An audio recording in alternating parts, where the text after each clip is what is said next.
को ले आए, अब सीएए और यूसीसी भी लेकर के आएंगे। आप मान करके चलिए कि फरवरी की तारीख कंफर्म हो गई है जिस तरह के इंडिकेशंस मिल रहे हैं। CAA, citizenship amendment act, UCC, uniform civil code, इन दोनों की आहट बहुत तेज है, लेकिन विपक्ष का वार भी है। सवाल ममता बनर्जी ने भी उठाए हैं। नमस्ते, मैं राशिद। सीएए और यूसीसी को लेकर कश्मीर से लेकर के कन्याकुमारी तक की हलचल मैं आपको दिखाने वाला हूं। ग्राउंड जीरो भी आपको लेकर के हम चलेंगे, हर एक आबादी के बीच में जाएंगे। जो पीपल वॉइस है यानी जनता की आवाज, वो भी आपको हम सुनाएंगे। बिग ब्रेकिंग से मैं कर लेता हूं शुरुआत। सीएए पर ममता बनर्जी ने बहुत बड़ा राजनीतिक हमला कर दिया है, बड़ा बयान दिया है। लोकसभा चुनाव से पहले सीएए का मुद्दा उठाने पर सवाल उठाए गए हैं। ममता बनर्जी बोली, सीएए पर केंद्र सरकार राजनीति कर रही है, सीएए को बंगाल में लागू नहीं किया जाएगा, ये ममता बनर्जी का कहना है। यानी सीएए पर आमने सामने अब सरकार है, मुस्लिम स्कॉलर्स हैं, मुस्लिम संगठन हैं और विपक्ष भी हैं। दोनों की अलग अलग क्या राय है, स्क्रीन को बहुत रिफाइंड और डिफाइंड तरीके से हम आपको दिखा रहे हैं। लेकिन अब सवाल यह पैदा होता है कि सीएए यानी सिटीजनशिप अमेंडमेंट एक्ट की आहट मिली कहां से। आहट यहां से मिली कि केंद्रीय मंत्री शांतनु ठाकुर ने सीएए को लेकर के कह दिया कि फरवरी में आएगा। लगभग 2 महीने पहले गृह मंत्री अमित शाह और केंद्रीय मंत्री अजय मिश्र भी इसी तरह के इंडिकेशंस दे चुके हैं। ভারতবর্ষে সিএ লাগু হবে এই গ্যারান্টি আমরা আজকে এই মঞ্চ থেকে দিয়ে গেলাম। আগামী এক সপ্তাহের মধ্যে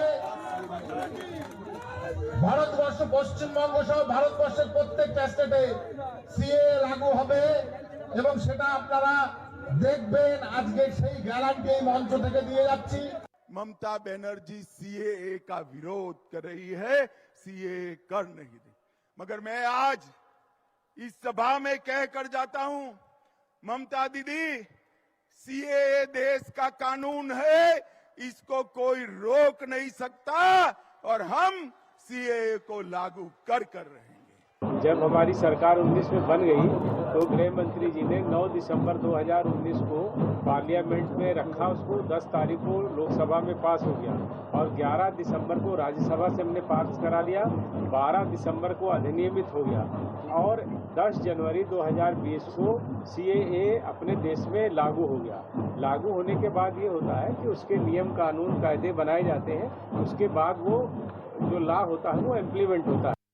3 महीने के 3 बयान तो आपने सुन लिए हैं और इन बयानों के बाद सीएए पर घमासान है। आगे मैं यूसीसी की भी बात करूंगा, लेकिन सबसे पहले आप सिटीजनशिप अमेंडमेंट एक्ट को समझने की कोशिश करें। 2016 में सबसे पहले लोकसभा में लाया गया, लेकिन पास नहीं हुआ। 2019 में पास होकर के कानून बना। आपको याद है ना, दिल्ली के शाहीन बाग में जब एक समुदाय की कई महिलाएं बैठ गई थीं, शाहीन बाग जैसा ही रेप्लिका यूपी की राजधानी लखनऊ में भी बनाया गया था। हालांकि बाद में फिर कोरोना आ गया, इन लोगों को हटाना पड़ा, इन लोगों को शाहीन बाग खाली करने के आदेश जारी किए गए। लेकिन तब से लेकर के अभी तक सीए कानून तो बन गया लेकिन इंप्लीमेंट नहीं हुआ। 3 अलग अलग देश, पाकिस्तान, अफगानिस्तान, बांग्लादेश के जितने भी अल्पसंख्यक समुदाय के लोग हैं, अगर 31 दिसंबर 2014 तक आए हैं तो उन्हें नागरिकता दी जाएगी। नागरिकता देने के लिए कानून में बहुत ही कैटेगोरिक वे में क्लैरिटी दी गई है। लेकिन कहां पर अभी भी बात अटकी पड़ी हुई है। पवन सिन्हा जी धर्मगुरु हैं, आध्यात्मिक गुरु हैं और बड़ी बात यह है कि देश की राजनीति को बहुत अच्छे तरीके से समझते हैं और सोसाइटी के अलग अलग फैक्शन सीए को लेकर के क्या कहते हैं, इस पर बहुत अच्छी स्टडी पिछले 6 साल में पवन जी की रही है। नूर अहमद जी मुस्लिम स्कॉलर हैं, उदित राज जी देश के जाने माने नेता हैं, कांग्रेस के नेता हैं और बड़ी बात यह है कि उदित राज जी भी अपनी बात बहुत मुखर तरीके से रखते हैं। शुभेंदु शेखर अवस्थी जी हैं, प्रवक्ता भारतीय जनता पार्टी। उसके बाद फिर एक एक करके मैं रिपोर्टर्स के पास भी जाऊंगा, लेकिन सबसे पहले उदित जी आपसे सवाल है, अब जबकि 3 महीने में 3 बयान आ गए हैं, बयान में शांतनु ठाकुर का बयान है, उससे पहले गृह मंत्री का बयान है और उससे पहले अजय मिश्र का बयान है और सीए की आहट होने लगी है लोकसभा चुनाव से ठीक पहले। आपकी पार्टी कांग्रेस का अभी लेटेस्ट स्टैंड क्या है? देखिए हाशमी जी, ये मुद्दा जब चुनाव आता है तभी उठता है। अब ये 3 साल से सोए हुए थे, क्योंकि अब लोकसभा का चुनाव करीब है, तो ऐसे में अगर हिंदू मुस्लिम नहीं करेंगे तो इनको वोट कहाँ से मिलेगा। अब 2 करोड़ रोजगार तो दे नहीं पाए प्रतिवर्ष, और किसानों की इनकम डबल तो कर नहीं पाए, महंगाई रोक नहीं पा रहे हैं, देश की रक्षा कर नहीं पा रहे हैं, चीन का आक्रमण लगातार बढ़ता ही जा रहा है। तो ऐसे स्थिति में एक भावुक मुद्दा या सांप्रदायिक मुद्दा फिर से ही खड़ा करेंगे। तो अगर है हिम्मत तो विकास के ऊपर वोट मांगे या शिक्षा के ऊपर, स्वास्थ्य के ऊपर। और कहते हैं कि भारत की तीसरी अर्थव्यवस्था हो गई है। तो देखिए, हमारी भारत की आबादी 145 करोड़ है, कंज्यूमर्स का इतना बड़ा हमारे यहाँ संख्या है कि तो न भी कुछ करे तो ये साइज इकोनॉमी का होना ही है। और दूसरी बात है कि किस तरह से आम आदमी गरीब हुआ है, अमीर इस देश में बढ़े हैं, धन उनका बढ़ा है, अमीरों का बढ़ा, आम जनता का नहीं बढ़ा है। तो ऐसी परिस्थिति में अब सीए एनआरसी नहीं लाएंगे तो और क्या करेंगे, कम्युनल इशूज को नहीं छेड़ेंगे तो और क्या करेंगे। अभी पता नहीं और क्या कर सकते हैं कि वो तो कहते ही रहते हैं कि मुसलमानों से हिंदुओं को खतरा है, हिंदुओं तैयार हो जाओ, लाठी उठाओ, भाला उठाओ, तमाम सम्मेलन जगह जगह होते रहते हैं। तो यह स्थिति है कि बीजेपी के सामने है क्या, एक तो जो इन्होंने पॉलिटिकल प्रोग्राम की अवधारणा वो है, सीए एनआरसी है, और इसी तरीके से झगड़ा लगा करके किसानों में झगड़ा लगा, अरे संतों में झगड़ा लगा दिया, संतों को बांट दिया जो कभी नहीं बैठे हुए थे, शंकराचार्य का अलग, नकली शंकराचार्य खड़ा कर दिया। अच्छा तो अच्छा इनके अच्छा। पास मुद्दे नहीं होते। उदित राज जी, एक काम करता हूं, आपने जितनी भी बातें कही हैं, जितने भी आपने आरोप लगाए हैं ना, एक बार शुभेंदु शेखर अवस्थी जी के पास चलते हैं। शुभेंदु जी, उदित राज जी का ये कहना है कि हिंदू मुसलमान को बांटने के लिए आप लोग सीए और यूसीसी की बात कर रहे हैं। दिसंबर 2019 में कानून बन गया, तब से लेकर के अब तक आप खामोश रहे। जब लोकसभा चुनाव की आहट हो गई तो फिर ऐसे में सीए का नैरेटिव और यूसीसी की बात छिड़ी जा रही है। और साथ ही उदित राज जी ने यह भी आरोप लगाया कि आपने हिंदू मुसलमान को भी बांटा, आपने संतों को भी आपस में बांटा, और आपके पास राम मंदिर, सीए और एनआरसी के अलावा कोई मुद्दा नहीं है। रिबट कीजिए आप शुभेंदु जी। देखिए, उदित राज जी हमारी भारतीय जनता पार्टी के एमपी भी रह चुके हैं, और जहां राम जन्मभूमि की बैठकें चल रही थी उसमें भी वो उपस्थित रहे हैं। तो अब उनका ये कहना, इस तरीके के स्टेटमेंट देना, मेरे को लगता है कि अब उनकी अपनी मजबूरी भी रही होगी। मैं वापस आता हूं इनके प्रश्नों का। सीएए में उदित राज जी कुछ भी ऐसा नहीं है कि जो वर्तमान में भारत के नागरिकता प्राप्त हिंदू या मुस्लिम है उसमें कोई चेंज किया जा रहा है। जिनके पास नागरिकता है उसको नागरिकता तो वापस नहीं ली जा रही है। तो फिर मुस्लिम समुदाय के कुछ लोग और कांग्रेस और विपक्ष के ज्यादातर लोग इससे नाराज क्यों हैं? जो हिंदू इन 3 देशों से, हिंदू मतलब गैर मुस्लिम लोग, हिंदू के अलावा जैन भी हैं, सिख भी हैं, ईसाई भी हैं, पारसी भी हैं, जो इन तीनों देशों में रहते हैं, और वहां पर चूंकि ये अल्पसंख्यक की स्थिति में हैं और उनको प्रताड़ना का स्थिति में है, वो लोग प्रताड़ित किए जा रहे हैं, उनको यदि भारत में कुछ नागरिकता दी जा रही है तो इससे किसी को भी दिक्कत होनी नहीं चाहिए। पर संभवतः जिस तरीके से राम मंदिर के निर्माण पर और उनकी प्राण प्रतिष्ठा पर कांग्रेस ने अपना नेगेटिव व्यू दिखाया और उन्होंने ये दर्शाया कि वो कभी भी इसके पक्षधर नहीं थे राम मंदिर के बनने के, उनकी प्राण प्रतिष्ठा के, वैसे ही आज मेरे को लग रहा है कि सीएए देश के लिए कानून है, इस देश की रक्षा के लिए कानून है। इसमें किसी की नागरिकता बाहर नहीं जा रही है, नागरिकता ली नहीं जा रही है। देश की रक्षा के लिए कानून है, लेकिन नूर अहमद जी, क्या आप ये मानेंगे, क्यों ये कहा जा रहा है कि सीए यूसीसी ये एंटी मुस्लिम है? यहां पर तो मुसलमानों की बात ही नहीं है। सबसे बड़ी बात तो ये है भाई, पाकिस्तान, अफगानिस्तान, बांग्लादेश से जो सिख होंगे, जो जैन होंगे, जो ईसाई होंगे, जो हिंदू होंगे, अगर 31 दिसंबर 2014 तक आए हैं और अगर वहां पर इन 3 देशों में उनके खिलाफ जुल्म हुआ, ज्यादती हुई, तो उन्हें यहां पर प्रवास दिया जाएगा, यहां पर शेल्टर दी जाएगी, यहां की नागरिकता दी जाएगी। अगर इंसानियत के नाते कोई चीज बेहतर हो रही है तो आपको दिक्कत क्या है?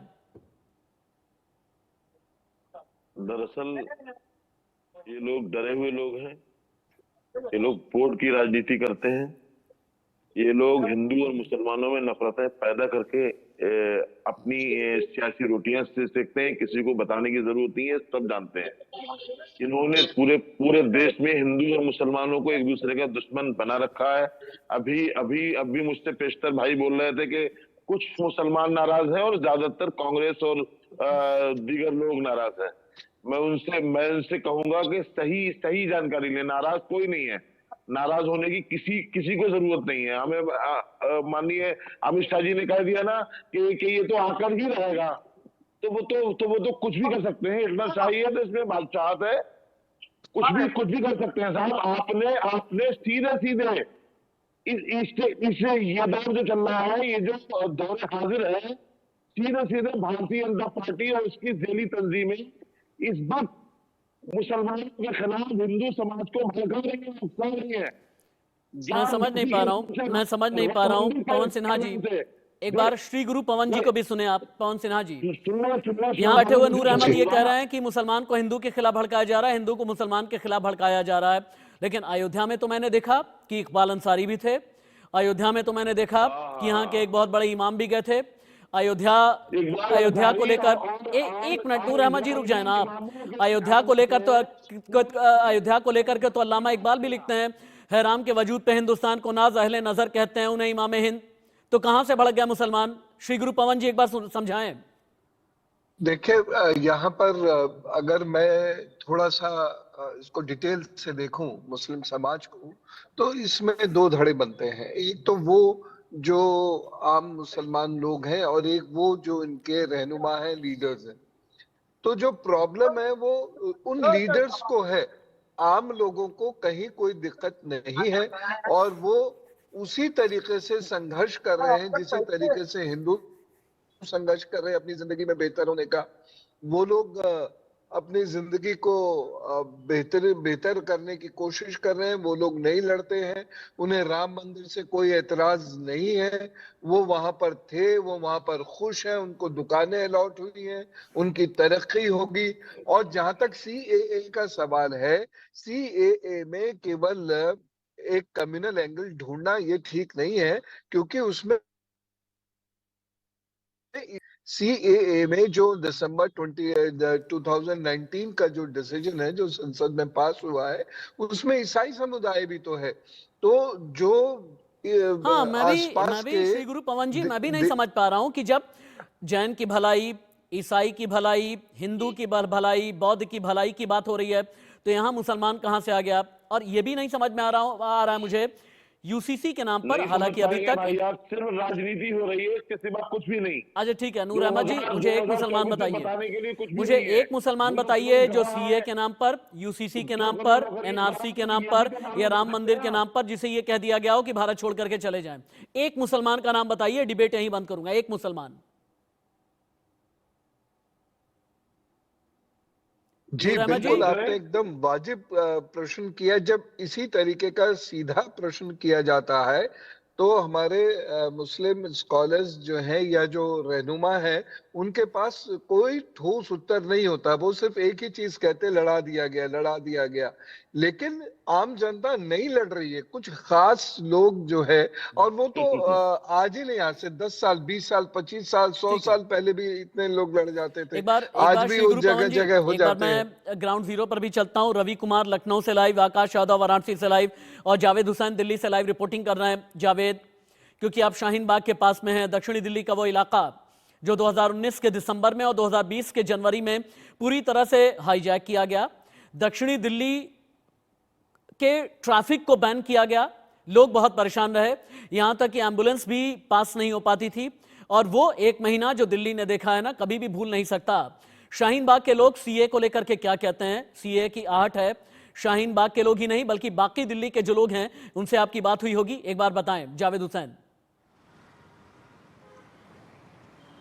देखिए राशिद, मैं इस वक्त दिल्ली के शाहीन बाग उसी जगह पे मौजूद हूं जहां पर 15 दिसंबर 2019 को सीएए एनआरसी को लेकर विरोध प्रदर्शन हुआ था। और ये जो ट्रैफिक आप मेरे पीछे देख रहे हैं, ये उस वक्त ट्रैफिक दिसंबर से लेकर मार्च 2 मार्च तक पूरी तरीके से ट्रैफिक बंद हो गया था। लाखों लोगों को परेशानी हो रही थी और सीए एनआरसी का जो प्रदर्शन था वो इसी जगह पे जहां पे इस वक्त हम मौजूद हैं, यहीं पर इसका मेन स्टेज बनाया गया था। लेकिन जो लोग हैं यहाँ पर, उनसे जो आमतौर पर जो लोग इस प्रोटेस्ट को लीड कर रहे थे, या जो यहाँ के जो एक जमात है, पढ़ा लिखा है, या जो अपने रोज़मर्रा की ज़िंदगी को मतलब बसर करता है, उनका यही कहना है कि हमें जो जिस तरह से सरकार है, हमें इस पे कुछ नहीं है। जो चीज़ें हैं हमारे पास सब कुछ है। हमारे पास जो एक प्रूफ के तौर पे कहा जा रहा है, लोगों को बरगलाया जा रहा है कि प्रूफ चाहिए, नहीं तो हिंदुस्तान से मुसलमानों को जाना पड़ेगा, ऐसा कुछ नहीं है। यहाँ पर अमन चैन है। और आप देख सकते हैं कि इस सुनबुनाहट के बाद, यानी कि जो इस हलचल के बाद, किसी तरह की कोई पुलिस भी नहीं देख रहे हैं, क्योंकि लोगों में यहाँ पर एक यकीन बना हुआ है। और मेरे पीछे राशिद, ये जो तमाम शोरूम आप देख रहे हैं, ये तमाम जो शोरूम है, ये पिछले कई महीनों तक, दिसंबर से लेके मार्च के 2 मार्च और 3 के अप्रॉक्स, क्योंकि उसके बाद से पुलिस ने यहाँ से प्रदर्शन को हटा दिया गया था। इसी जगह पर लाखों की तादाद में कई बार लोग यहाँ पर जमा हुए हैं। लाखों की ट्रैफिक यहाँ पर जो लोग रोज़मर्रा यहाँ से गुजरते थे, क्योंकि ये जो वो रोड है जो आपको राशिद नोएडा, हरियाणा और इसके अलावा और दूसरे स्टेट को कोऑर्डिनेट करता है। यहाँ से हर पानी गुजरता है, चाहे हिंदू हो या मुसलमान हो। सिर्फ ऐसा नहीं है कि उस वक्त के प्रोटेस्ट में सिर्फ शाहीन बाग के जो मुसलमान हैं वही थे। जावेद, बहुत रनिंग ट्रैफिक में हैं और इसलिए चैलेंजिंग हो सकता है, लेकिन फिर भी मैं आपसे गुजारिश करूंगा, अगर पॉसिबल हो सके शाहीन बाग के लोगों से बात कीजिए ना। जब तक आप शाहीन बाग के लोगों तक जा रहे हैं, आप लाइव हैं, आपका फ्रेम लाइव है, उतनी देर में मैं एक बार यूपी की राजधानी लखनऊ चलता हूं रवि कुमार के पास में। रवि, जनता के बीच और सियासी लोगों के बीच, अलग अलग पॉलिटिकल फैक्शन के बीच सीए, एनआरसी और यूसीसी को लेकर के जो आहट है, उस पर किस तरह का रिएक्शन है, बात कीजिए। जी बिल्कुल, लोगों से बात करने की कोशिश की थी और लोगों के साथ तौर पे कहना है ये सारी चीज़ें हैं वो कहीं ना कहीं राजनीतिकरण हो रहा है। सीए को एक बार फिर से कहा जा रहा है सीए लागू हो सकता है, कैसे देखते हैं आप इसको? क्या लगता है क्या फ़र्क पड़ेगा इससे? बहुत फर्क पड़ेगा भाई। सीए सिटीजनशिप एक्ट जो है बहुत जरूरी है देश के लिए। इसके लिए जो है हम लोग मतलब सरकार को चाहिए जल्दी जल्दी लागू करे और जनसंख्या नियंत्रण बिल भी लागू करे। सीए तो लागू ही करे। क्या फ़र्क पड़ेगा इससे? बहुत फर्क पड़ेगा। देश की नागरिकता जो है सबको पता होनी चाहिए, कौन देश का नागरिक है, कौन नहीं है, कौन हमारे बगल में जो बैठा है वो कैसी गतिविधियों में लिप्त है। इन सब चीज़ों का असर तो देश पे पड़ेगा ही पड़ेगा, है ना। राशिद, आप हमारे पीछे देखिए, ये मस्जिद है और इस मस्जिद के आसपास जो लोग हैं, तमाम सारे मुस्लिम लोग हैं, वो यहाँ रहते हैं। तमाम सारी यहाँ पे दुकानें लगी हुई हैं। इस दुकानों में तमाम सारे ऐसे लोग हैं जो मुस्लिम कम्युनिटी से जुड़े हुए लोग हैं। उनसे बात करेंगे। दादा, क्या नाम है आपका? मेरा बीरेन माझी। यहाँ पर तमाम सारे मुस्लिम्स भी नज़र आ रहे हैं। सीए को लेकर लगता है कि जो कानून है उसको लेकर नाराज़गी क्यों है लोगों में? ऐसे कुछ फ़र्क पड़ता है? कुछ फ़र्क नहीं, आदमी को मन के अपना वो वहम है। चाय की दुकान है इनकी और ज़ाहिर तौर पर इनका ये मानना है कि लोगों के मन का भ्रम है। अगर कोई भी कानून अगर लागू होता है तो कहीं ना कहीं देश के लोगों के हितों के लिए वो सारी चीज़ें होती हैं। और भी लोग उनसे भी बात करने की कोशिश करेंगे और समझेंगे कि आखिर वो कैसे इस पूरे कानून को देखते हैं, जो चर्चा एक बार फिर से हो रही है। भाई साहब, सीए एक बार फिर से लागू होने की बात हो रही, कैसे देखते हैं उसको? दादा, सीए को लेकर एक बार फिर से चर्चा हो रही है, कानून कैसे देखते हैं आप इसको? तो सीए तो उतना जानकारी तो ठीक ही है, हो रहा तो अच्छा होना चाहिए, अच्छा है ठीक। लेकिन लोग कहते हैं राजनीति हो रही है इसके पीछे। राजनीति का देश के हित के लिए हो रहा है, सब सही हो रहा है, सब सही हो रहा है। बिल्कुल, तमाम ऐसे लोग हैं जिनका मानना है कि देश हित में हो रहा है। भैया, कैसे देखते हैं सीए कानून को लेकर? ठीक ही चल रहा है सब भाई, जैसे चल रहा है। और क्या करें, जितना जानकारी होते तो बोल सकते हैं। लागू होता है तो उससे क्या परेशानी? अगर आदमी इस देश का नागरिक है और उससे अगर माना जा रहा है कि आप इस देश में अगर आप देशभक्त हों, देश के प्रति ईमानदार हों और उसको लेकर आप अगर बाहर से आए तो उसकी जानकारी होनी चाहिए। हाँ, वो तो होनी चाहिए जानकारी से बढ़कर। देश हित के लिए बढ़िया है, होना ही चाहिए। बाहर के लोग आके यहाँ रहेंगे, बात गलत है। क्यों? जानकारी होनी चाहिए, बिल्कुल जानकारी होनी चाहिए। अब एक मिनट रुके आप, जो भी एक बार वाराणसी भी चलते हैं। ज्ञानवापी के ठीक बाहर से लाइव रिपोर्टिंग कर रहे हैं आकाश यादव। आकाश, चूंकि आप ज्ञानवापी से रिपोर्टिंग कर रहे हैं, हर समुदाय के लोग, हर एक जाति के लोग आपके साथ में होंगे यकीनन। आप चाय की टपरी पर जाइए, आप आसपास जो छोटे होटल हैं वहां भी जाइए, लोगों से बात कीजिए, रिक्शा वालों से बात कीजिए, आम जनता से बात कीजिए। सीए और एनआरसी को और यूसीसी को लेकर के उनकी सोच क्या है? अगर देश में एक विधान, एक संविधान और एक प्रधान रहता है तो इसमें दिक्कत क्या है? अगर पाकिस्तान, बांग्लादेश, अफगानिस्तान में जुल्म सही हुई आबादी को भारत शेल्टर देता है तो फिर उसमें दिक्कत क्या है? एक बार बात करें आप, आकाश, अपने आप को अनम्यूट करके बात करें। आकाश,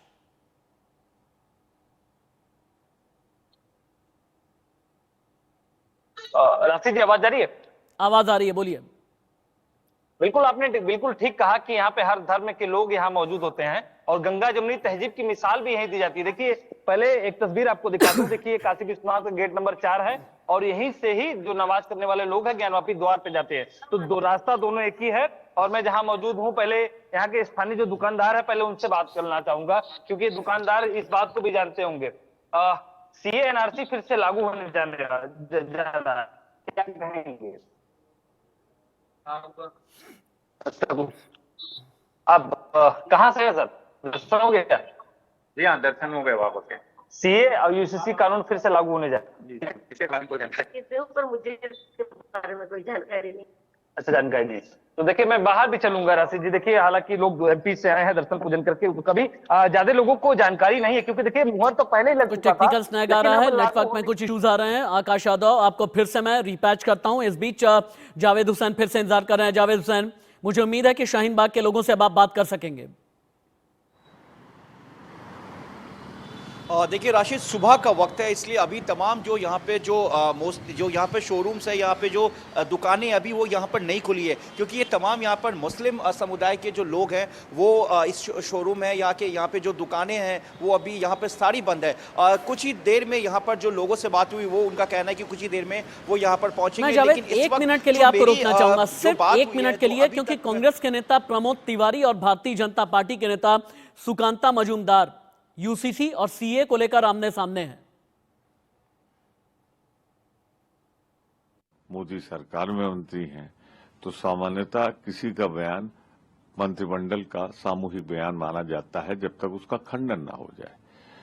तो या तो भाजपा खंडन करे या एक सप्ताह में ज्यादा दिन तो नहीं रहेंगे, सत्र आएगा। अगर कोई ऐसा प्रस्ताव होगा, ड्राफ्ट आएगा, तो हम उसके मेरिट पर विचार करके हम अपनी प्रतिक्रिया उस समय देंगे। अब ये हवाई बात पे यहाँ इनके मंत्रियों की कोई पूछ तो होती नहीं, वो क्या बोल जाए क्या ना बोल जाए। मंत्री तो बस संख्या बढ़ाने के लिए, लाल बत्ती लेकर चलने के लिए, उनसे नीतियों से क्या चालू होगा। आप निश्चित रहिए, हमारे गृहमंत्री जी पर हमें पूरा विश्वास है। वो बोल के गए हैं कि हम सीए करेंगे, तो सीए करेंगे मतलब अमित शाह अगर बोले हैं करेंगे तो जरूर करेंगे। ममता बनर्जी के इख्तियार में आता ही नहीं। आप कॉन्स्टिट्यूशन पढ़ लीजिए, who will be the citizen of this country. कहाँ से गवर्नमेंट होता है? सेंट्रल गवर्नमेंट की प्रेरोगेटिव है। सेंट्रल गवर्नमेंट ठीक करता है कौन नागरिक है, सिटीजन है, कौन सिटीजन नहीं। ये पूरा सेंट्रल गवर्नमेंट का प्रेरोगेटिव है। इसमें स्टेट गवर्नमेंट का कुछ स्टेक ही नहीं है, तो ममता कुछ नहीं कर सकती। नूर अहमद जी, चूंकि नैरेटिव यही बनाया जाता है ना कि भारतीय जनता पार्टी सांप्रदायिक है, भारतीय जनता पार्टी के साथ में मुस्लिम वोटर नहीं जाएगा। हालांकि ये मिथक प्रधानमंत्री नरेंद्र मोदी ने तोड़ा है। मैं राशिद हाशमी हिंदुस्तान का मुसलमान हूं। मेरे लिए सबसे पहले देश, उसके बाद धर्म और बाकी पंथ या समाज की बात आती है। मैं राशिद हाशमी हिंदुस्तान में उत्तर प्रदेश का रहने वाला हूं। मेरे अपने जानने वाले जितने लोग हैं, उन्हें शौचालय मिला, उन्हें राशन मिला, उन्हें पीएम आवास मिला, आयुष्मान भारत मिला, हर घर नल जैसी योजनाएं मिली, उन्हें शिक्षा मिली, उन्हें कुरान के साथ में लैपटॉप भी मिला। मुझसे जुड़े जो मुसलमान हैं उन्हें दिक्कत नहीं है, लेकिन आपसे जुड़े जो मुसलमान हैं उन्हें दिक्कत क्यों हो जाती है? राशिद भाई, दरअसल भाजपा के खिलाफ नैरेटिव नहीं, मुसलमान जो रहनुमा है, उलमा है, रहबरान कौम है, उनके खिलाफ रोज प्रोपेगेंडा होता है आपके चैनलों पर। रोज उनको कहीं ना कहीं जो देश के सामने मजबूर करने की साजिश होती है। इस्लामी मदारिस, इस मस्जिदों और मस्जिदों में इमामत करने वाले इमामों तक को नहीं छोड़ा जाता आपके चैनलों पर। इमाम को तो अपनी कौम के लोग नहीं छोड़ रहे हैं। आगे मैं उन्हें लेकर के खबर भी दिखाने वाला हूँ। पवन जी, क्या मैं बहुत ज्यादा जुल्म ज्यादती कर रहा हूँ नूर अहमद जी पर? नूर अहमद जी ये कह रहे हैं कि भाई मैं कटघरे में खड़ा करता हूँ, या मीडिया वाले जो है मुसलमानों को कटघरे में खड़ा करते हैं, इमाम को कटघरे में खड़ा करते हैं, मदारिस को कटघरे में खड़ा करते हैं। क्या ऐसा है क्या पवन जी? आप तो मुझे कई दशक से जानते हैं। ये तरीका जी, मैंने तो मैं इसको शपथ पूर्वक कह सकता हूं कि सदैव ही राशिद जी ने और इंडिया न्यूज ने जिस तरीके से अपने प्रोग्राम्स को चलाया है, डिबेट्स को चलाया है, सबकी बात बराबर की है। देखिए, मुद्दे पर बात करना या मुद्दे पर प्रश्न करना। राशिद भाई, आपका तरीका गलत है, एक तरफा डिबेट आप करा रहे हो।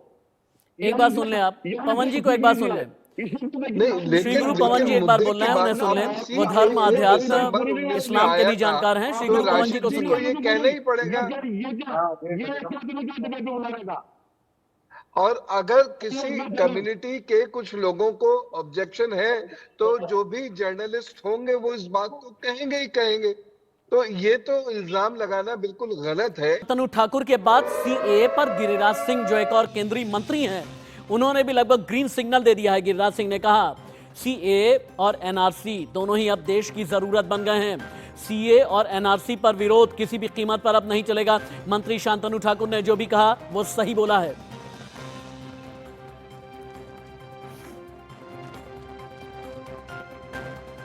वो कह रहे भाषण में कि हमें आत्मविश्वास है कि सीए होगा। सवाल तृणमूल कांग्रेस का शांतनु ठाकुर को है कि सचमुच में आपको आत्मविश्वास है? दरअसल वो आत्मविश्वास आपको भी नहीं है, क्योंकि सीए की जरूरत भी नहीं है और सीए यहां लागू भी नहीं होगी पश्चिम बंगाल में। साफ सुथरा भाषण देके फायदा नहीं है कुछ। आप इसमें खुद को भी जस्टिफाई नहीं कर पा रहे हैं।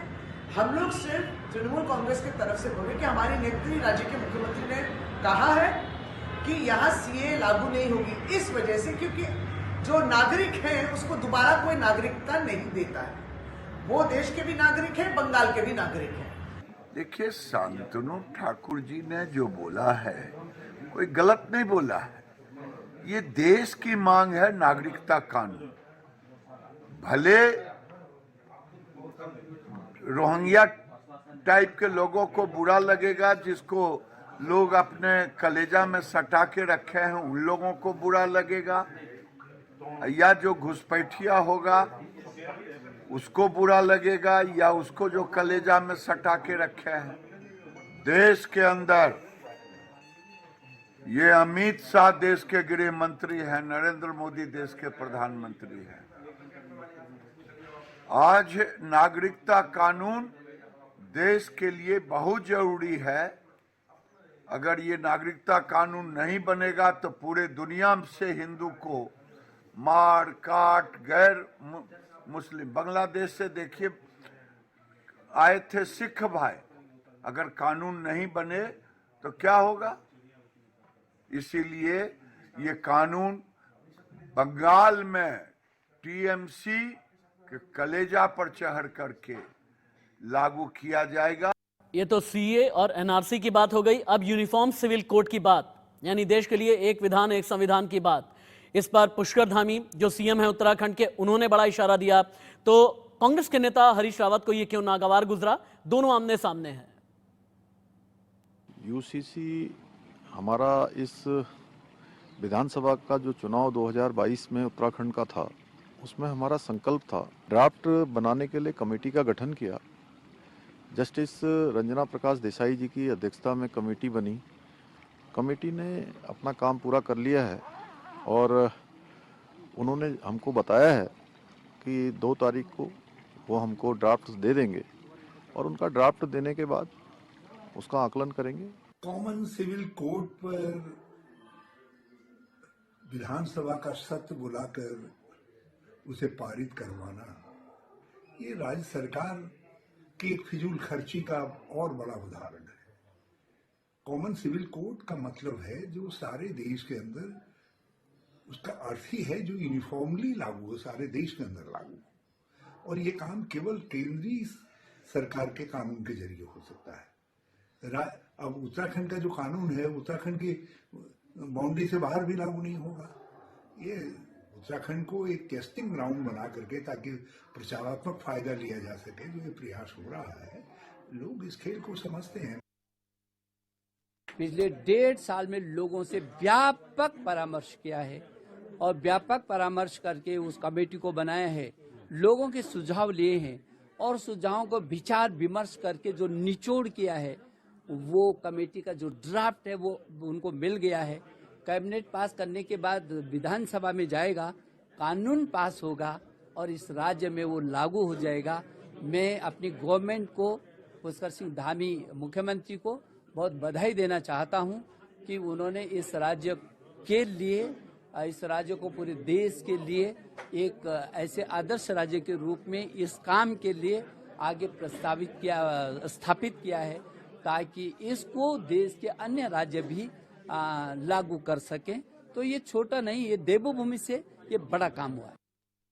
गेस्ट को रीइंट्रोड्यूस कर देता हूं एक बार मैं। शुभेंदु शेखर अवस्थी जी, प्रवक्ता बीजेपी। नूर अहमद जी, इस्लाम के जानकार, मुस्लिम स्कॉलर हैं। पवन सिन्हा जी, देश के जाने माने आध्यात्मिक गुरु। और रवि कुमार लखनऊ से लाइव, आकाश यादव वाराणसी से लाइव, जावेद हुसैन दिल्ली से लाइव रिपोर्टिंग कर रहे हैं। शुभेंदु जी, तारीख बता ही दीजिए अब, क्योंकि अब फरवरी की बात है। शांतनु ठाकुर ने एक हफ्ता लगभग कहा है कि फरवरी का पहला हफ्ता, इस तरह के इंडिकेशंस हैं। यूसीसी, एनआरसी और सीए, इन 3 चीजों की तारीख क्लियर कर दीजिए। और ये बता दें आप कि ये पक्का है ना कि लोकसभा इलेक्शन नोटिफिकेशन इश्यू होने से पहले, यानी इलेक्शन कोड ऑफ कंडक्ट लागू होने से पहले, इन तीनों के इंप्लीमेंटेशन पर आप लोग बढ़ जाएंगे? देखिए, अभी तक कोई आधिकारिक सूचना नहीं है कि ये कब लागू किया जाएगा।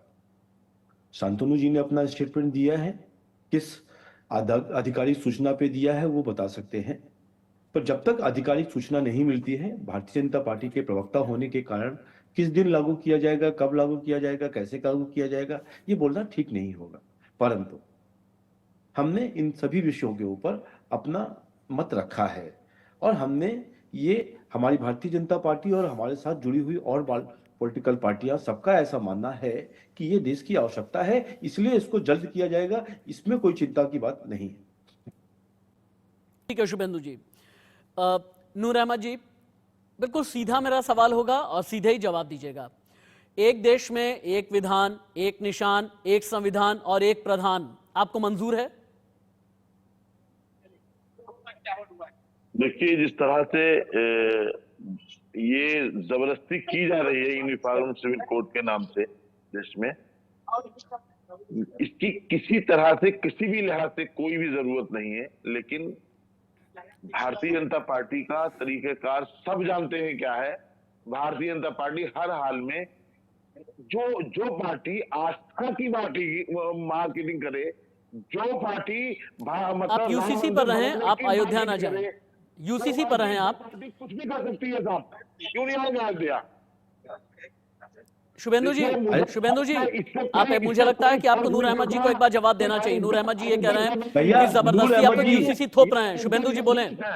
अरे नूर अहमद जी, आपके शुभेंदु जी वर्सेस नूर अहमद जी, शुभेंदु जी वर्सेस नूर अहमद जी, एक बार एक सेशन हो जाए। शुभेंदु जी बोलें, मैं किसी को नहीं रोकूंगा। ये कह रहा हूँ नूर अहमद जी, आपके हिसाब से सब कुछ ठीक चल रहा है इसको अंदर। नहीं, नूर अहमद जी सुन भी लो आप, थोड़ा सा सुनो। आपके हिसाब से ट्रिपल तलाक भी नहीं होना चाहिए था, उसका भी कानून नहीं आना चाहिए था। अरे आपको इतने कंजर्वेशन में रहना है कि देश का विकास, मुस्लिम बहनों के लिए क्या विकास हो सकता है, उस पर भी आपका विचार गलत है।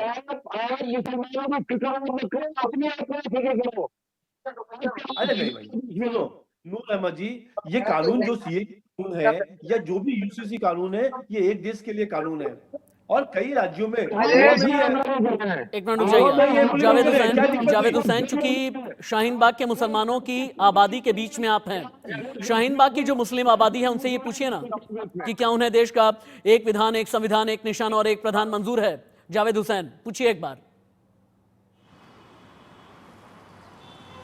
देखिए राशिद जी, मैं इस वक्त शाहीन बाग में हूँ।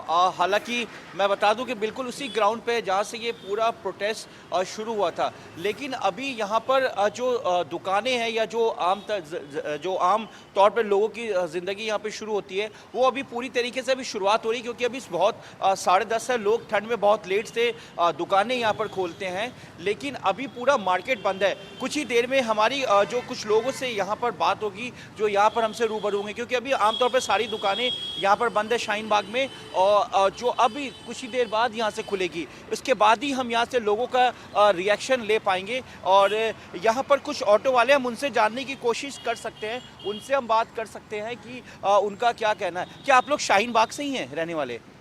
नहीं। अच्छा, देखिए मैं बात करूँगा, क्या आप लोग शाहीन बाग के रहने वाले हैं? देखिए यहाँ पर आमतौर पर जो ऑटो के लोग भी, वो भी शाहीन बाग के यहाँ पे नहीं है। लोकल अभी पूरा मार्केट यहाँ पर बंद है। कुछ देर में ये पूरा मार्केट खुलेगा, क्योंकि ये वही जगह है राशिद जहाँ पर जो CA NRC को लेकर जो प्रोटेस्ट हुआ था और ये पूरा रोड ब्लॉक हुआ था। तो आमतौर पर जो यहाँ के लोकल लोग हैं, जो इसको पूरी अच्छी तरीके से समझते हैं, जो इस पर बात कर सकते हैं, वो अब कुछ ही देर में हम उनसे कॉन्टैक्ट करने की कोशिश करेंगे, क्योंकि सुबह का ठंड का वक्त है। कई लोगों से हमने बात की थी जिन्होंने हमें कुछ देर बाद बोला था कि हम आपसे बात करेंगे। तो इस वक्त पूरा जो मार्केट है, ये जो पूरा एक मार्केट एरिया बंद था, तो लोग यहाँ पर आमतौर पर ये जो ऑटो ये बाहर के हैं, यहाँ लोकल ऑटो ड्राइवर भी नहीं जिनसे कि हम उनकी राय जान सके। तो राशिद, हालांकि यहाँ के लोगों की अगर बताएं तो लोगों का यही कहना है कि हर किसी का है। एक बार रवि के पास भी चलते हैं। जावेद, एक मिनट रुकिए आप। यूपी की राजधानी लखनऊ में रवि भी मेरा इंतजार कर रहे हैं। रवि, अखंड भारत का ख्वाब है, 370 के बाद फिर 35A का खात्मा हो जाना। जब मोदी सरकार 2.0 बनी, उसके बाद बड़ा फैसला। अब मोदी सरकार 2.0 का जब ये कार्यकाल पूरा होने वाला है, इलेक्शंस बिल्कुल पास में आ गए हैं, तो ऐसे में UCC को लेकर के आहट होने लगी है। एक निशान, एक प्रधान, एक संविधान, इसे लेकर के लखनऊ क्या कहता है, लखनऊ के लोग क्या कहते हैं, मैं एक बार सुनना चाहूंगा, देश एक बार सुनना चाहेगा उन्हें। जी बिल्कुल, लखनऊ में मौजूद है और लखनऊ में कुछ लोग हैं जो जिनसे जानेंगे, समझेंगे कि क्या कुछ कहते हैं। भाई साहब, 370 खत्म किया गया, उसके बाद UCC और उसके अलावा CA NRC को भी लागू करने की बात करी। क्या लगता है देश के लिए कितना बेहतर हो गया? देश के लिए बहुत बेहतर है, और जब से मोदी जी की सरकार आई है तब से देश हित के लिए, राष्ट्र हित के लिए बहुत अच्छे अच्छे काम किए जा रहे हैं, और आगे भी किए जाएंगे अगर भारतीय जनता पार्टी की सरकार रहेगी। क्या लगता है आपको, क्यों बेहतर है? नहीं, बेहतर तो है। देखिए, एक संविधान, एक कानून सबके लिए होना चाहिए, और CA NRC तो बहुत जरूरी है। कुछ चीज़ों में आप सरिया नहीं लागू करते हैं, और जहां आपके सही समझ में आता है वहां पे आप सरिया लागू करते हैं।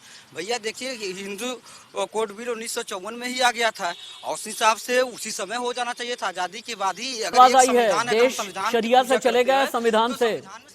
ये मैं बात नहीं कर रहा, कोई पॉलिटिशियन नहीं कर रहे हैं। देश शरिया से चलेगा या संविधान से? नूर अहमद जी,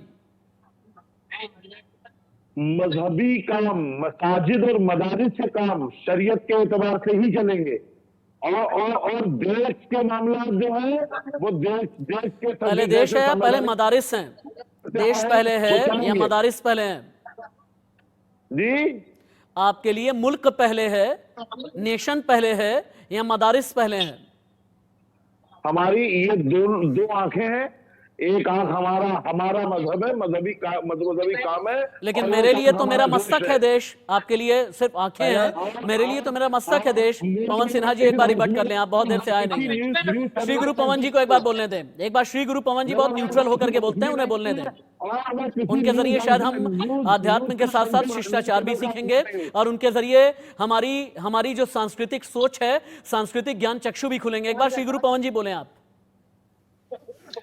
देखिए, मैं जैसे कि पहले कह रहा था, और हमारे जो रिपोर्टर्स लोगों से बात कर रहे हैं, उन्होंने मेरी बात की तस्दीक भी कर दी है कि आम लोगों को कोई फर्क नहीं पड़ता, बल्कि वो लोग तो चाहते हैं कि देश एक हो जाए, मुल्क एक हो जाए, और वो लोग इस बात को भी चाहते हैं कि जो इस देश के लोग नहीं हैं, देखिए, मुसलमान और हिंदू का मतलब तो ये कुछ लोग बना रहे हैं। जो बांग्लादेशी है वो बाहर होना चाहिए अगर उसको नागरिकता नहीं मिल रही है। जो रोहिंग्या है वो बाहर होना चाहिए यदि उसको नागरिकता नहीं मिल रही है। तो यहाँ हिंदू और मुसलमान का कोई क्वेश्चन ही नहीं है। तो यहाँ पर सीधा सीधा प्रश्न ये है कि जो भी ईसाई समुदाय है, पारसी समुदाय है, हिंदू समुदाय है, बौद्ध जैन समुदाय है, एक श्री गुरु ये पवन जी उन आपने बात जगहों की पर है जहां कि वो आपने रोहिंग्यास की बात की है, आपने बांग्लादेशियों की बात की है, तो मुझे एक सवाल याद आया। शुभेंदु जी मेरे ख्याल से बेहतर बताएंगे। शुभेंदु जी, एक और भी आरोप लग रहा है, एक फैक्शन ये कहता है, एक पॉलिटिकल फैक्शन ये कहता है, और एक कुछ स्टेट्स के लोग भी ये कहते हैं, नॉर्थ ईस्ट के जो 7 स्टेट्स हैं, इन 7 राज्यों का ये कहना है कि अगर आपने सीए लागू कर दिया और अगर बांग्लादेशी घुसपैठिए ज्यादा आ गए, अगर बिना पेपर वाले आ गए, जिनमें वो चाहे जैन हैं, बौद्ध हैं, पारसी हैं, उन्हें इससे मतलब नहीं, लेकिन उनका ज्योग्राफिया भी बिगड़ जाएगा। इसका जवाब क्या है आपके पास, शुभेंदु जी? देखिए, मेरा ऐसा मानना है कि सीएए तो लागू होना ही है, पर यदि किसी स्टेट्स में, जैसे कि नॉर्दर्न स्टेट्स में है, नॉर्थ ईस्ट स्टेट्स में है, कि वहां पर कुछ चेंजेस के साथ करना है तो वो भी किया जा सकता है। मेरा ये ऐसा मानना है कि सीए के साथ एनआरसी को भी एप्लीकेबल करना चाहिए। जो लोग बिना कागजों के कहीं कहीं बैठे हुए हैं, और कुछ राज्यों में, आपको 1 मिनट रोक दूं क्योंकि एक बहुत बड़ी खबर आ रही है। और नूर अहमद जी, ये जो बड़ी खबर है इस पर मैं आपसे सवाल करने वाला हूं। खबर बहुत बड़ी है। पवन सिन्हा जी आप भी सुनिए, शुभेंदु भाई आप भी सुनिए। दिल्ली के एक बहुत बड़े इमाम हैं, जब अयोध्या गए प्राण प्रतिष्ठा में तो उनके खिलाफ फतवा जारी हो गया। मैं रिपीट करूंगा, दिल्ली के बड़े इमाम हैं, उमर इलियासी उनका नाम है, उनके खिलाफ फतवा जारी हो गया क्योंकि वो अयोध्या गए। अखिल भारतीय इमाम संगठन प्रमुख के खिलाफ फतवा जारी हुआ है। डॉक्टर इमाम उमर अहमद इलियासी के खिलाफ यह फतवा जारी किया गया है। उमर इलियासी ने कहा, मुझे कई लोगों के धमकी भरे फोन आने लगे हैं, मैं राष्ट्र सर्वोपरि के भाव से अयोध्या गया था, फिर भी मेरे खिलाफ फतवा जारी हुआ जो किसी भी कीमत पर ठीक नहीं। कहते आहत हैं उमर इलियासी, उनकी जबानी ही सुनिए। मेरी ज़िंदगी का ये सबसे बड़ा फैसला था। मैंने फिर फैसला ये लिया कि मुझे जाना है आपसी सौहार्द के लिए, अपने देश के लिए, राष्ट्रहित में। ये मैंने फैसला लेते हुए मैं अयोध्या चला गया। 22 जनवरी की शाम से ही तमाम मेरे नंबर्स पर अलग अलग जगहों से मुझे धमकियां आने लगी। मेरे खिलाफ नफरत अंगेज माहौल बनाने लगे। मेरे खिलाफ उन्होंने जो अब शब्द जो कहने के होते हैं वो कहे। तमाम मुझे अलग अलग जगहों को, मुझे, मेरे परिवार को तमाम बहुत सारा बुरा भला कहा जाने लगा। मैं उनको जानता नहीं हूँ, मेरी उनसे कोई जानकारी नहीं है, लेकिन ये सोशल मीडिया के माध्यम से, वो तमाम देश भर के इमामों के माध्यम से मेरे पास अलग अलग जगहों से फतवा आना शुरू हो गया था। क्योंकि उन्होंने ये, इसमें मेरा एक नंबर है, मेरा मोबाइल का नंबर उन्होंने इसमें ये मेंशन कर दिया है अपने फतवे के अंदर। ये इस्लामिक देश नहीं है, ये भारत है, ये सनातन भारत है। इस भारत में हमेशा से सर्वधर्म संभाव की बात है। यहाँ एकता अखंडता की बात है, अनेकता में एकता की बात है। मेरा विरोध कर रहे हैं तो उनको, मुझे लगता है कि अगर मैं राष्ट्र के साथ, देश के साथ अगर प्रेम कर रहा हूँ, मेरा ये दोष है कि मैं अपने देश से प्रेम करता हूँ, मेरा इसलिए विरोध कर रहे हैं, तो मुझे लगता है कि शायद उनको पाकिस्तान चला जाना चाहिए। ऑल इंडिया इमाम एसोसिएशन के प्रमुख हैं मौलाना उमर इलियासी, आप उन्हें सुन रहे थे, बहुत आहत हैं। प्राण प्रतिष्ठा में, राम मंदिर की प्राण प्रतिष्ठा, रामलला की प्राण प्रतिष्ठा में गए, अयोध्या गए, राष्ट्र को सर्वोपरि रखते हुए गए, लेकिन उनके खिलाफ फतवा जारी हुआ। फतवा जारी होने के बाद इमाम पर उनके ही समुदाय के लोग, उनके ही धर्म के लोग, उनके ही कौम वाले कैसे लाल हुए पड़े हैं, अब ये भी सुन लीजिए। उसके बाद मैं नूर अहमद जी आपके पास सवाल लेकर के आऊंगा।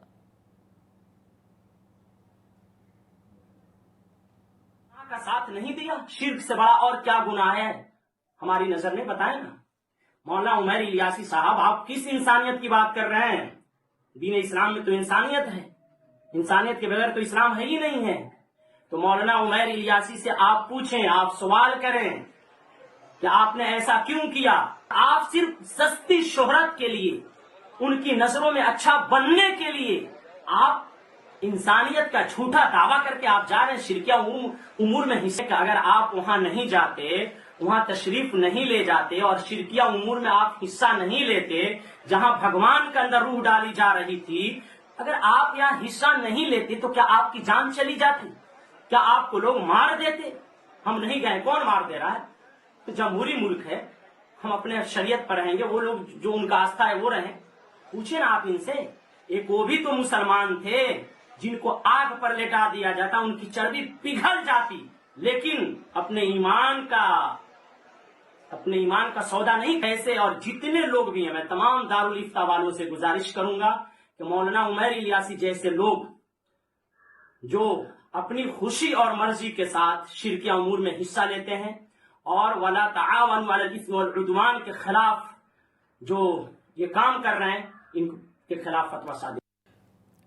क्या नूर अहमद जी, बाकी लोग और क्या डराएंगे, अब बाकी और क्या दबाव बनाएंगे? बेचारे इमाम साहब हैं, इतने बड़े इमाम हैं, अयोध्या गए, उनके खिलाफ फतवा जारी हो गया, वो खुद ही महफूज नहीं है, बाकियों का क्या कहें नूर अहमद जी? वो कितने बड़े इमाम हैं ये तो मैं नहीं जानता, लेकिन मैं ये जरूर कहूंगा कि जिस मसले से ऑल इंडिया इमाम एसोसिएशन के अध्यक्ष हैं। सुने अब आपने सवाल किया तो मुझे सुन भी ले। मेरा कहना सीधा ये है कि मौलाना इलियास उमर इलियास पर जो लोग फतवा लगा रहे हैं वो बेवकूफ है। उन पर फतवा लगाने की बिल्कुल जरूरत नहीं है, क्योंकि जो अमल सामने हो उस पर फतवा लगाने की जरूरत क्या भाई? आपको लगता नहीं कि फतवे की दुकान बंद होनी चाहिए? ये उल जुलुल फतवे की दुकान बंद होनी चाहिए। फिर आप मुझे अच्छा लग रहा है आप कह रहे हैं कि उन पर फतवा नहीं लगाना चाहिए। ये जो फतवे की दुकान है ये बंद होनी चाहिए या नहीं? शुभेंदु जी, बंद कीजिए फतवे की दुकान। मैं राशिद हाशमी कह रहा हूँ, बंद कीजिए फतवे की दुकान, बंद कीजिए ऐसी जहालत वाले फतवे की दुकान। शुभेंदु जी बंद कीजिए। शुभेंदु जी बोले, शुभेंदु जी की आवाज आनी चाहिए। मेरी बात सुनिए, जब मैं पुष्कर के मंदिर जाता हूँ ब्रह्मा जी के, तो रास्ते में अजमेर शरीफ में चद्दर भी चढ़ाता हूँ, तो क्या मैं ना चढ़ाऊं?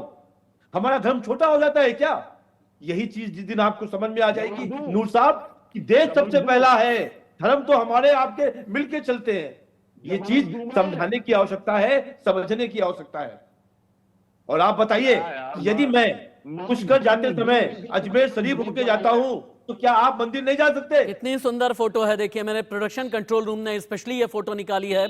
जब मौलाना इलियासी जब अयोध्या पहुंचे थे, वीणा चौक पर, लता मंगेशकर चौक या फिर रामलला के प्रांगण में पहुंचे थे, कितनी सुंदर फोटो है। पवन जी, मैं अभी भी उसी बात पर कायम हूं। आपको लगता नहीं कि ये फतवे की तथाकथित दुकान बंद होनी चाहिए? बिल्कुल, और फतवे का बड़ा स्पेसिफिक नियम है कि फतवा कौन जारी कर सकता है, और नूर मोहम्मद साहब ने उस तरफ इशारा भी किया है कि सब लोग फतवा जारी नहीं कर सकते। दूसरा, वो वहां गए हैं, अपनी मर्जी से गए हैं और एक ऐसी जगह पे गए हैं जहां बहुत सारे लोगों को वहां पर बुलाया गया। वो भारत सरकार के या उत्तर प्रदेश सरकार के लोगों के बुलाने पर ये वहां गए हैं, अथवा मंदिर ट्रस्ट के लोगों के निमंत्रण पर वहां गए हैं। और इलियासी साहब के बारे में मैंने सुना है कि वो इस प्रकार के कार्यक्रमों में जाते हैं। और श्री गुरु पवन जी, नूर अहमद जी, उदित राज जी, शुभेंदु शेखर जी और इसके अलावा रवि कुमार, आकाश यादव, जावेद हुसैन मेरे सहयोगी मेरे साथ में थे। आप सभी का बहुत बहुत धन्यवाद। मेरा ऐसा मानना है कि देश को एक रखने के लिए, देश को एक सूत्र में पिरोने के लिए बेहद जरूरी है कि सच वाली सोच पैदा की जाए। ये सच सीए के जरिए, यूसीसी के जरिए या फिर फतवे की दुकान बंद करने के जरिए, ये सच सभी के सामने आना ही आना चाहिए।